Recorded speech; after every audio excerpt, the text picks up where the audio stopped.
And then finally, I'm going to talk about something that is really the hottest topic that I know, and it is how to prevent fraud and ensure supply chain integrity in the spot market.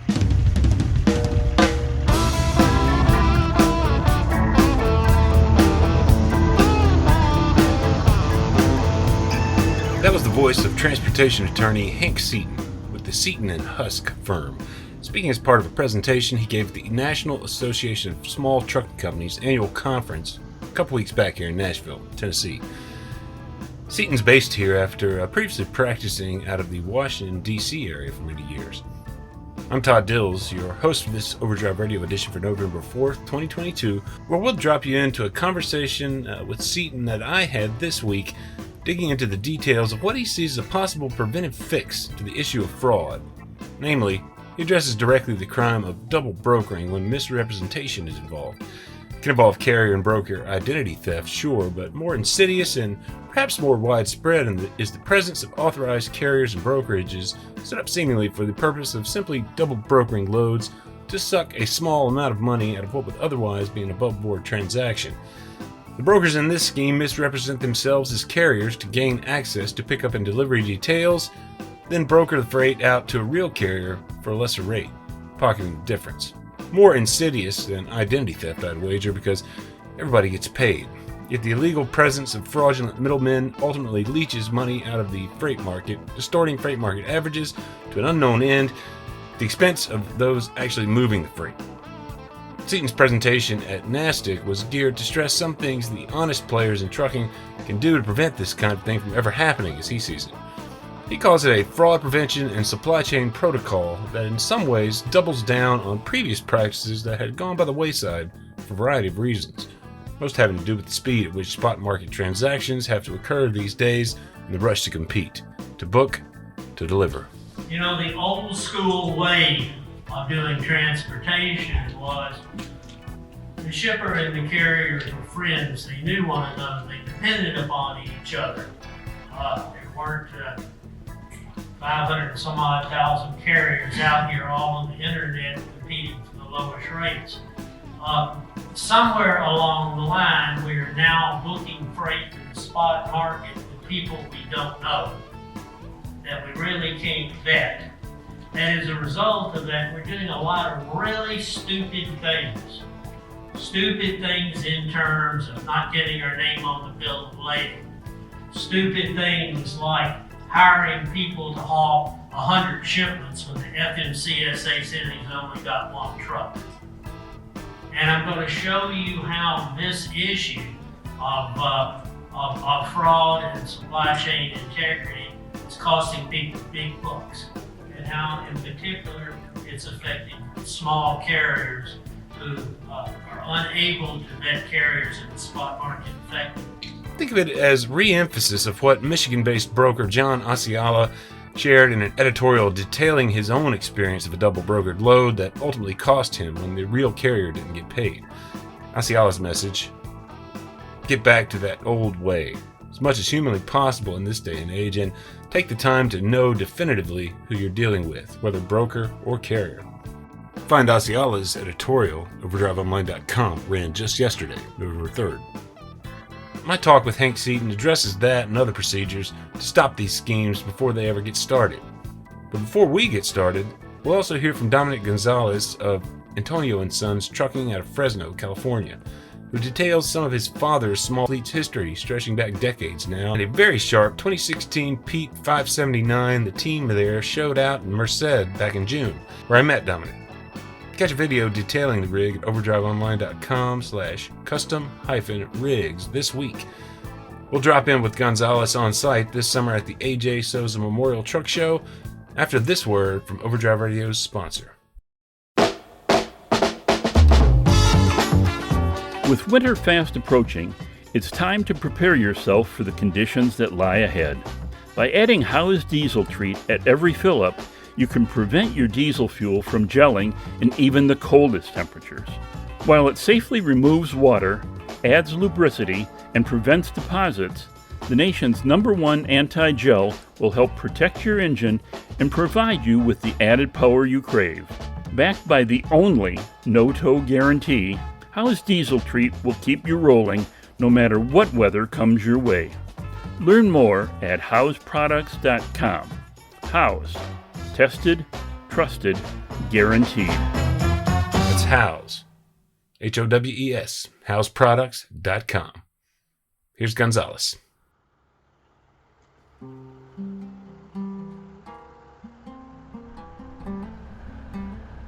It's something different. You know, we were kind of opposed to going the aerodynamic route. This was actually the first aerodynamic truck that we had purchased because when my father, like I said, when my father started, he started in a 1983 International Cab Over.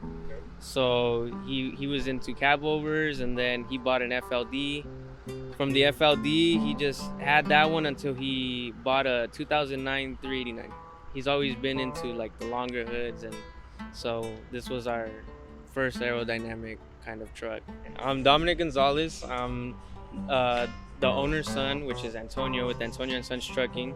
So we got this truck in 2020. We bought it used. It's a 2016 Peterbilt 579, 230 wheelbase. In 2021, we put a front air ride kit from Carballo Air. Ever since then, it's pretty much just a basic truck. You know, we put black headlights to match the color of the truck, and recently we've just been adding lights here and there because it's a company truck. We don't drive it, so we kind of just try to keep it looking good for our drivers, you know. So the only thing we've really done is just the air ride up front. Other than that, it was factory 3-axle, factory wheelbase.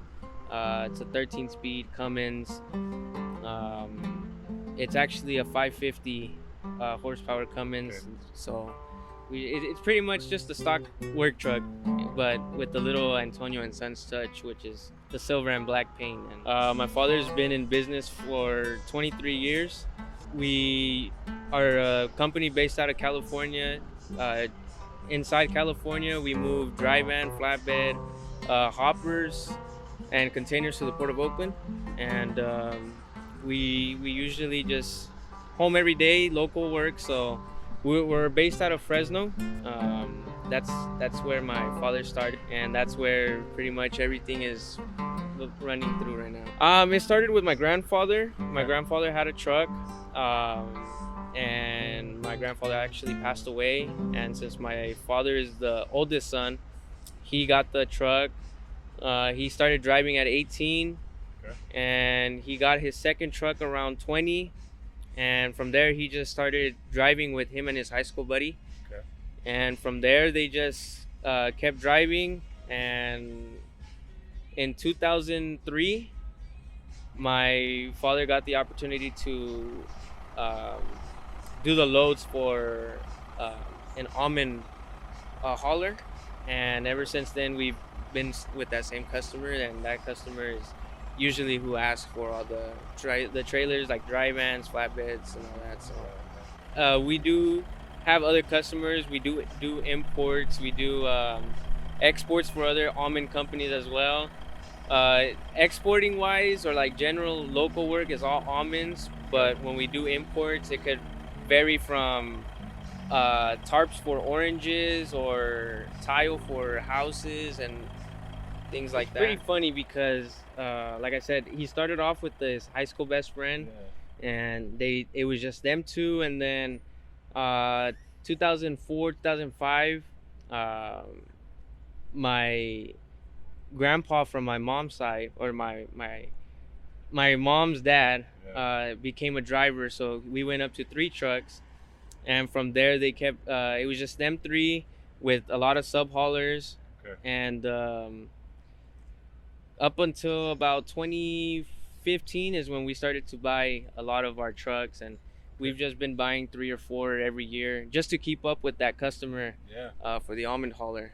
So we've been expanding pretty much just these past 6 years. We've expanded over 20 trucks. How many are you up to? We're up to 28 right now. And you own 28, but you also have owner operators that are working. Yes. As well, in addition to those 28. Yeah, in addition to the 28. Okay. How do you guys keep up?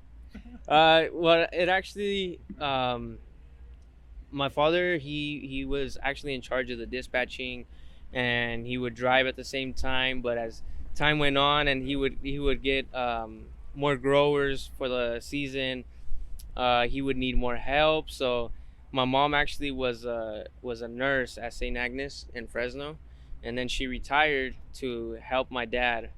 We've pretty much just been a family operated business, and my brother also started to help out, and we've just all been slowly but surely helping out. A big thanks to Dominic Gonzalez for his time. Like I said earlier, catch plenty of views of the distinctive Antonio & Sons Silver and Black Custom 579 via overdriveonline.com/custom-rigs. Find it also at Overdrive's YouTube channel. Now here's Hank Seaton laying out the history of the double brokering scams, which reaches all the way back to the early 1980s with his experience testifying before a Senate committee around broker abuse. Here's Seaton. I'm Hank Seaton. I've been representing motor carriers since 1973. And so my memory of days gone by are sometimes better than the current ones are. But one of the issues that I want to address today is one that has plagued the motor carrier industry since 1985. In 1985, we had hearings before the U.S. Senate, and I represented a group called the Ad Hoc Committee to End Broker Abuse. And that committee was organized soon after deregulation to combat a bunch of frauds on the West Coast, where people were picking up loads, committing identity fraud. Folks weren't getting paid. There was no federal regulation. Well, there were federal regulations that precluded it, but the ICC was still around. The Interstate Commerce Commission, predecessor agency to the FMCSA. They hadn't been done away with completely. What happened was basically a one-truck operator named Antholz out of Nebraska called the senator from Nebraska, who was chairman of the committee, and got this committee going. So it was Antholz, me, and the ICC there. And the guys at the ICC were asked, well, look, Bob makes the point that this is really a difficult issue. What are you all doing about it? And the guy from the ICC said, well, you know, we don't really understand there's a problem. We don't get anybody complaining. So that opened the door for me. And I said, well, I think the reason nobody complains is because nobody thinks they'll do anything about it. I've got 45 instances here. Right. So before the day was over, the Senate Commerce Committee directed the ICC to come take a look at our books and records. And I'm not sure that the ICC ever got around to doing anything positive to help the trucking industry about dealing with fraud. So now we're, close to 45 years downstream? Yeah. And unfortunately, the problem is no better. It's actually much worse. It's been made worse by actually the internet fraud, and the fact that the spot market now creates a mandate that people really do business with folks they don't know and make a decision in terms of handling the goods within 30 minutes. Right. Sign an MRIS contract and away you go. Seaton's reference there is actually to RMIS. That's the former Registry Monitoring Insurance Services carrier onboarding system.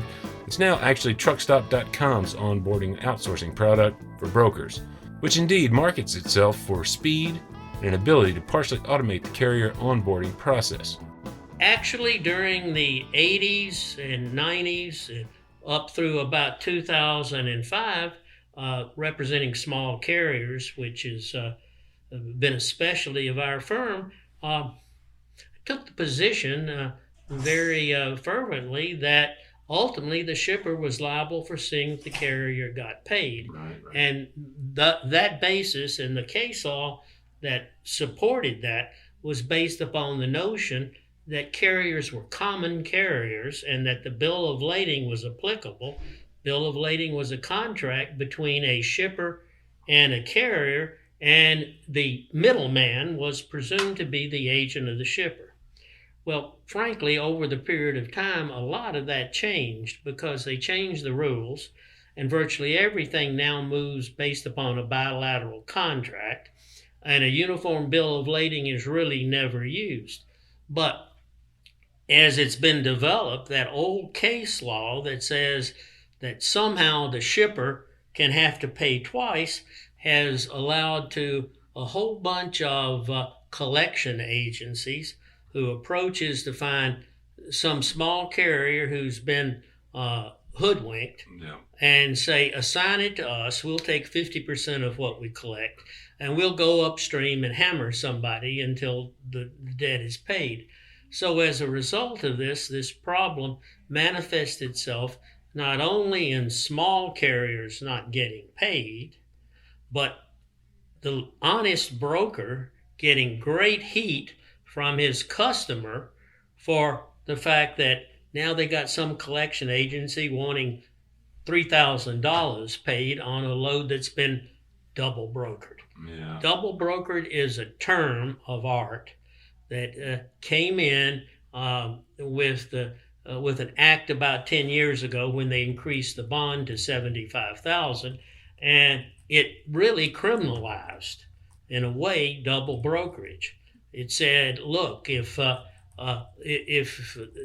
there is unknown double brokerage, i.e. the load's tendered to a carrier, and without knowledge to the party, the carrier turns around and gives it to someone else, there's a private right of action on the part of anybody who is offended to go into federal court and seek recourse. Right. Also, and this is important, there is provisions in the federal statute that says that the government, on behalf of the public, can go after a fraudster and charge him and anybody else involved in the fraud up to $10,000 per violation.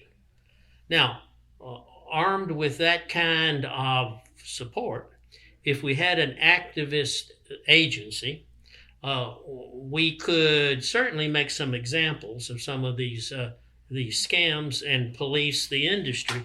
But the FMCSA has no appetite for that.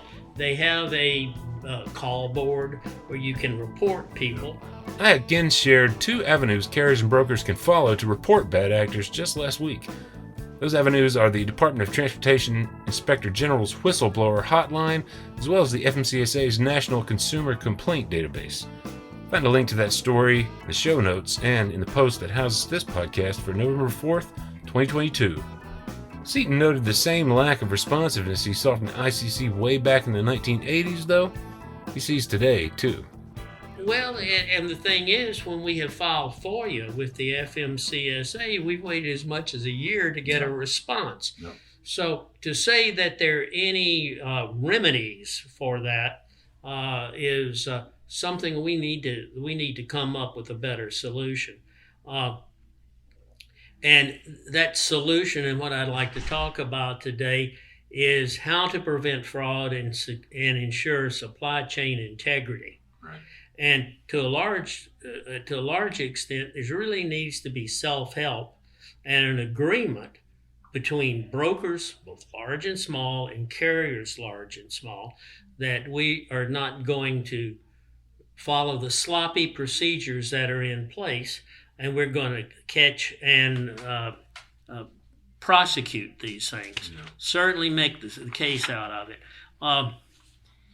I guess one of the things that is frustrating to me is that back when we were doing Actiba in 1985, there was a group of people on the West Coast that perfected these frauds. The grandson of scamsters are still doing it because it seems there's a commonality. And I think if you look at it long enough, you'll recognize that it's a systematic fraud that is repeatedly perpetrated. And what ends up happening is, since we've now got 560,000 carriers, it's easy for some guy to obtain authority in Rancho Cucamonga and brokerage authority somewhere else in California, and in the process, elsewhere. yeah, and or anywhere else. It could be all over the globe, but because of sloppy business practices, run up as much as $1.9 million in receivables to carriers, file bankruptcy. The carriers, in one case there were 273 carriers that were built out of their money. They all got maybe 4%. They're left with big holes in their pocket. Meanwhile, collection agencies are trying to say, let's go upstream and get the shippers. So that whole thing is just very disruptive. And what we have been working on is, how do we address the criminal activity? But more importantly, how do we prevent it on the front end? And those are the two things that we're trying to develop a coalition of like-minded people to address it. It involves sophisticated identity theft. And I think my advice to whoever's listening here is, when you get somebody at the end of the phone who says that I'm a household name broker, and he sends you an email, look at every letter of the email, because they can change a domain by adding or subtracting an S.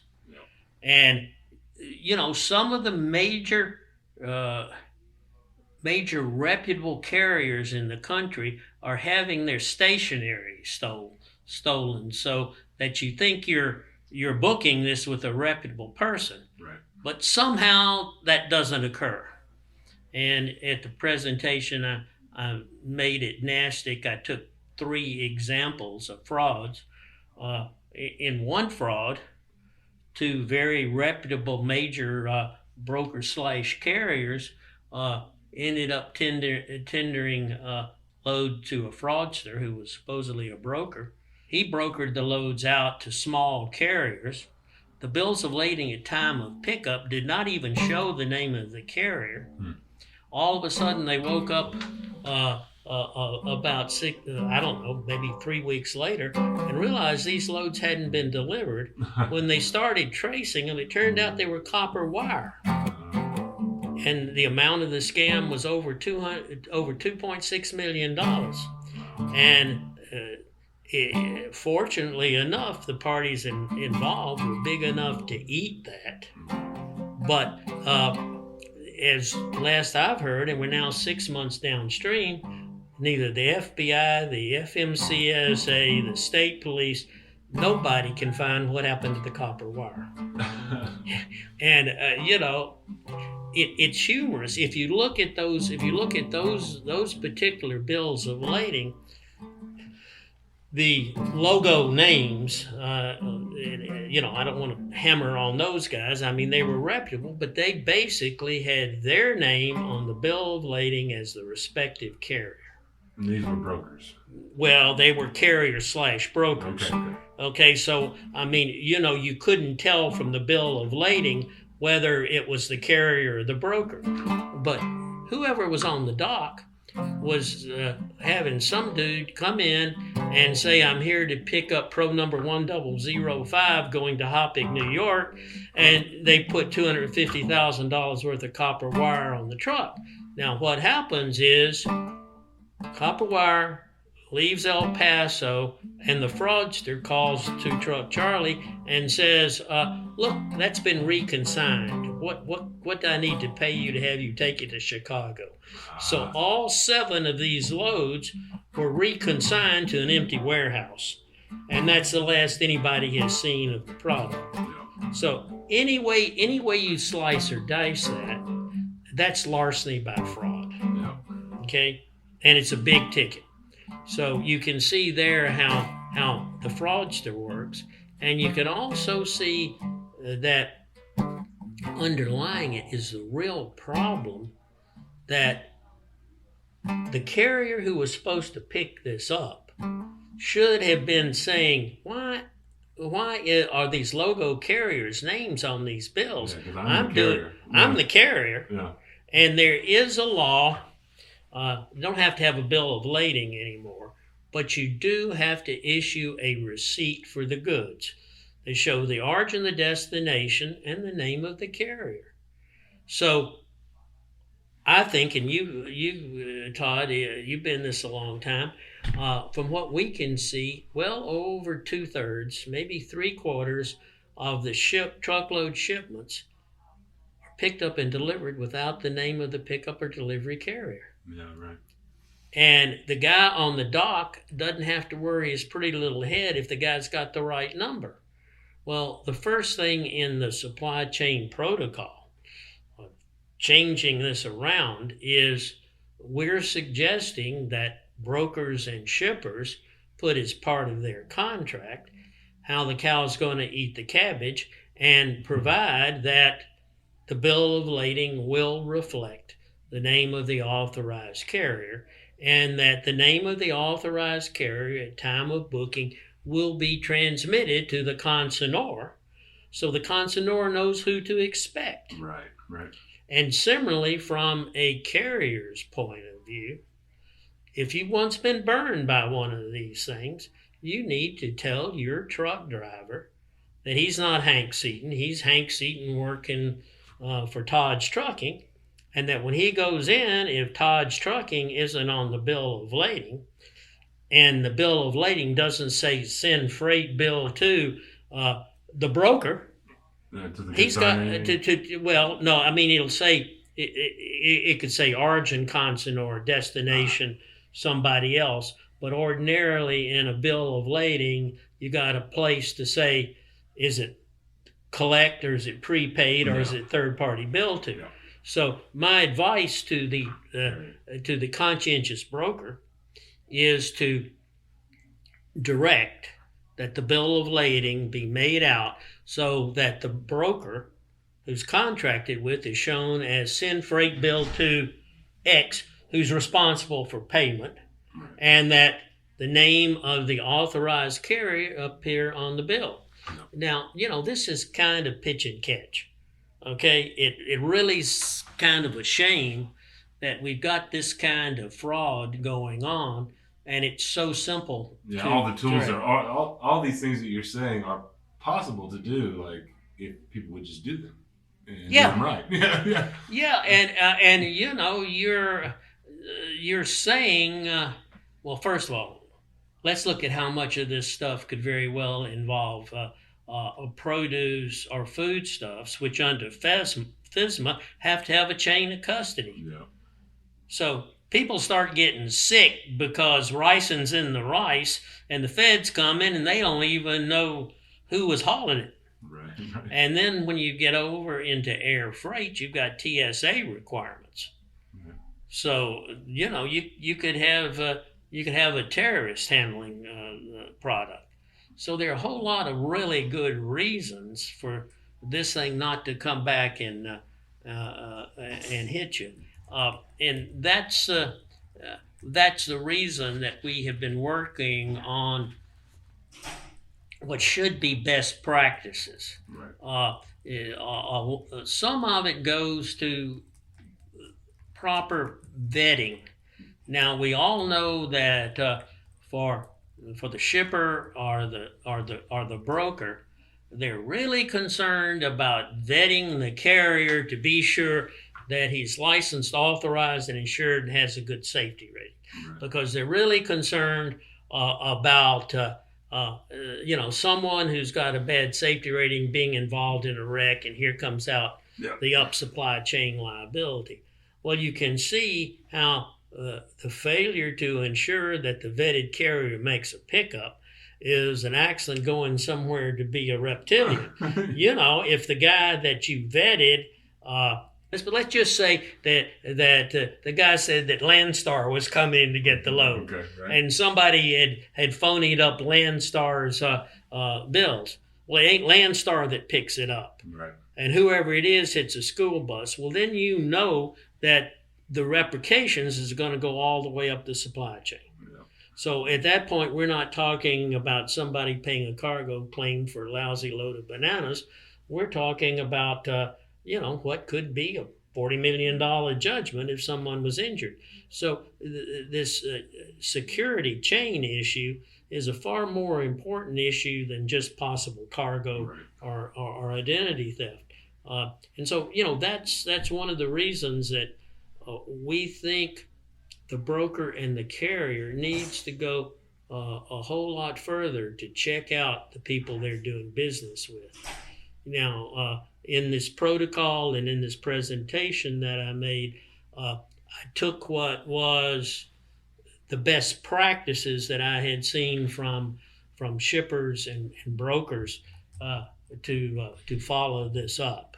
And one of those practices is, particularly now that we've got all these flaky people calling themselves dispatch services and all of that, is if you're being vetted off of a call, if you're vetting a carrier off of the call board, load board, go to the FMCSA website and see what is the address in the area code, and send your copy of anything you're asked to sign to the home office, and verify that this guy in the middle is not a scamster.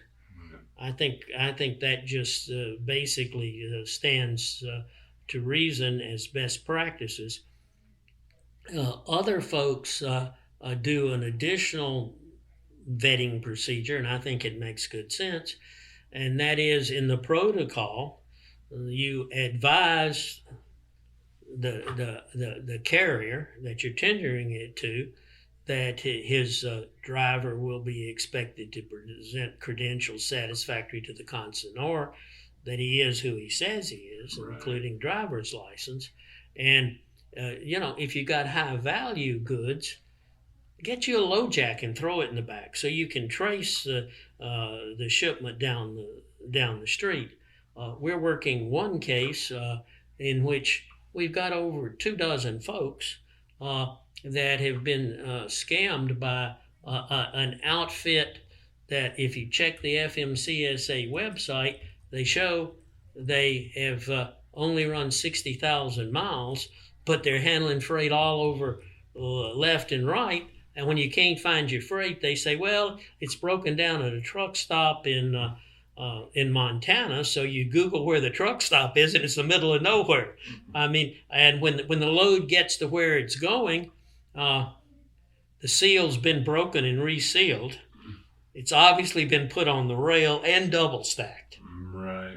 And so, it's, if it were me, I'd be crying, but looking at it from the outside, it's almost humorous that these people are continuing to do it, because then if you dig a little further and you take what's supposedly their home office and drill down in it, it turns out to be a McMansion somewhere in Ohio. Okay?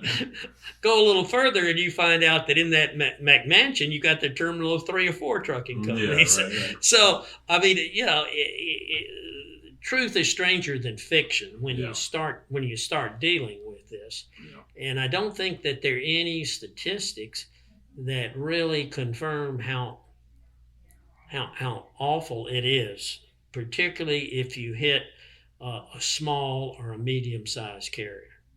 What's the cost of doing business for a mega carrier, particularly to your constituents, is damaging. And I would think that a large number of your smaller carriers are factoring their receivables. So, the factor's bought it. Most time it's with recourse. Certainly, if it turns out that it's a fake receivable, they're going to ultimately deduct it. Yeah. So with the inflation that exists, one transcontinental load that the factor has to take a deduction can be upside down for the carrier. Yep, no doubt. So in any event, among our objectives is to work with people of goodwill to identify some of the most heinous things. Yep. To try to use self-help and maybe RICO to to create a case. The problem that we have is it's amazing how many people in our industry, regardless of the amount, will say, well, you got a good legal case, but you're never going to collect it. They'll just get lost in the woodwork. Yeah. And I was at a seminar today in which a friend of mine was talking about RICO and fraud on people. This is the story. Our readers all know this one. This is the Randy. Yeah, Randy Gilliard in the Louisiana. Yeah. The Louisiana staged accidents. Yeah. Well, we're really talking about major fraud and larceny, and it's organized crime. Right. It may not be Italian somebody got murdered kind of crime, but it is a very sophisticated, organized, hard to unravel situation. No, I think that's right. What do some of these protocols do what does it do to deter the crooks, I guess? Explain that a little further, because I think we talked a little bit about this. If I were looking for an opportunity, right, and I got a contract, let's say I'm a newly minted carrier that's planning on double brokering it, right, and I get a contract, and attached to it is Appendix B protocol, which says that my name must be on the bill of lading and that the load confirmation sheet to the consignor is going to identify the guy I hired. Yeah. Then I'm going to say, well, do I really want to pick this dude? Yeah. Because, I just can't send in Mr. Nobody without him getting stopped at the gate, and then somebody's going to get aware of the fraud before I get paid. So I think there will be a tendency, the very fact that the broker has the protocol to preclude it. And I know it may be a little disruptive from small carrier point of view to get to the dock and see somebody else's name and have a dockhand say, well, what's this?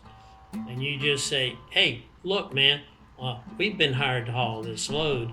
The law says my name has to be on it so that you've got chain of custody. If you all don't acknowledge me as the one that's hauling it, we want to get this straight now. right. And, the other thing for a small carrier to understand, and this infuriates brokers and shippers, but if you're in the middle of hauling a shipment and all of a sudden you think you're being defrauded, under the federal statutes, you've got a right to insist on payment for delivery of that shipment. So as a result, in some of these cases where it's gotten out that, East Coast, West Coast scams are in process, I've had clients that said, hey, wait a minute. We certainly are not going to pay the guy we hired when we think he's a history of scam. We're supposed to pay him in 30 days, and now we realize that it was double brokered. So if you still got the load on, you can hold it up, and that goes back to old commerce law, it's a possessory lien. I don't believe in being confrontational when you and somebody else are both victims. But it's just kind of like if you're involved in a crime in process, the good guys ought to work together. We're seeing some of that today, as I intimated in the story I mentioned earlier from last week. I can't get my head around how it's not possible to prevent people with intent to do harm of this nature from having authority to begin with. I've made the analogy There's so many. that the FMCSA is like old Mother Hubbard. They got so many applicants they don't know what to do. Yeah. Now, they're probably an underfunded agency. I guess you could say that the need for more regulation, not less. But the very fact is, in a competitive open market, they've got this new carrier audit. Yep. The new carrier audit, and we're an advocate. I'm an advocate of it being we're here to help you, not put you out of business. Yeah. But somebody ought to connect the dots. Working in part with small carriers in his network, a broker contact of mine who started down the path of attempting to root out as many of these duly authorized carriers and brokers conducting double brokering schemes and skimming money out of the freight transactions in volume sent me a spreadsheet showing 5 brokers, all but one of whose authority had been revoked in recent history, and 19 carriers, most still active, who all shared the same principal address, a suite in a shared office building in Memphis where the Regus company markets a quote-unquote virtual office service, serving as a mail forwarding location and meeting space for tenants, such as they may need it. It doesn't well look like there's much space around the place for a truck terminal, as it were. A few of the 19 carriers there appeared to be engaged in actually hauling freight, yet most had been set up within just the last year or so. The only broker registered with the business address that remained authorized had only been in business for a year. The reason my broker contact was looking at the location was that it was the business address for the first broker authority he'd identified that had double brokered one of his loads. I'd like to see this raised to the level of attention that if the FMCSA doesn't have the manpower, that the Department Attorney General just set up an enforcement group. Inspector General. The Inspector General, yeah. I mean, when you look at the other regulated industries, like particularly the Federal Maritime Commission, they're much more proactive in terms of protecting business practices, ensuring fair play in business practices. Right. Well, I mean, fraud is hardly fair play. Right. Yeah.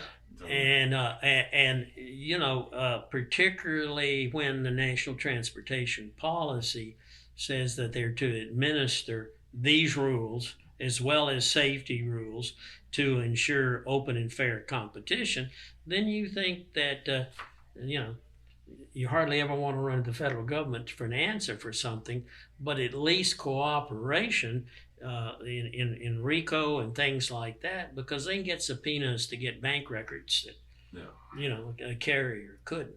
Right. So hopefully, as this proceeds, it's not going to be a great secret that this isn't a real problem. To people that are listening to the podcast, if they're interested in sharing the scams and the names, obviously the beginning to tie this thing together to find the screens is to look for common addresses, common names.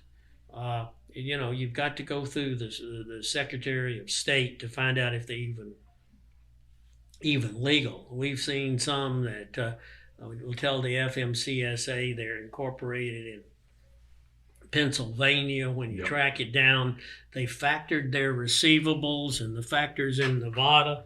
Right. That's another issue that becomes involved in.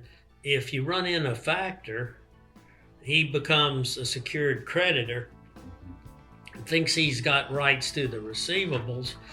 In the meantime, the fraudsters have got their money in quick pay. So, they don't have to wait 30 days to run off with the money. Plenty to chew on there, no doubt. Those interested in joining Seaton in his mission to elevate the issue can find him via transportationlaw.net, the website of his Seaton Husk firm. And as I noted in that story from last week, if you've been involved in one among any of the flavors of double brokering scams out there, I'd urge you to report them with as much information as you can to the DOT Office of Inspector General and FMCSA. FMCSA Administrator Robin Hutchinson has said quite recently in response to some of our questions that the agency is becoming more aware of these issues and does, in fact, want to hear about them they're happening to you. Let's hold her to it. Find a link to my prior story in the show notes or in the post that houses this podcast for November 4th, 2022 at overdriveonline.com/overdrive-radio. Overdrive Radio is a production of Overdrive, the voice of the American trucker. It's edited and produced by me, Todd Dills, with the acoustic guitar and other support of trucker songwriter and Overdrive contributor Long Haul Paul Marhofer. The theme is Legend of the Snake Man by Marhofer, featuring the guitar work of Travis, the Snake Man himself, Lemick, Terry Two Socks Richardson on bass, keys by Tishomingo Jim Whitehead, and on drums, Mr. Andrew Marshall. The podcast is backed up further by Overdrive's own news editor Matt Cole, social media coordinator Holly Young, executive editor Alex Lockey, and intrepid video editors Lawson Rugisel and Mr. Andrew Gwynn.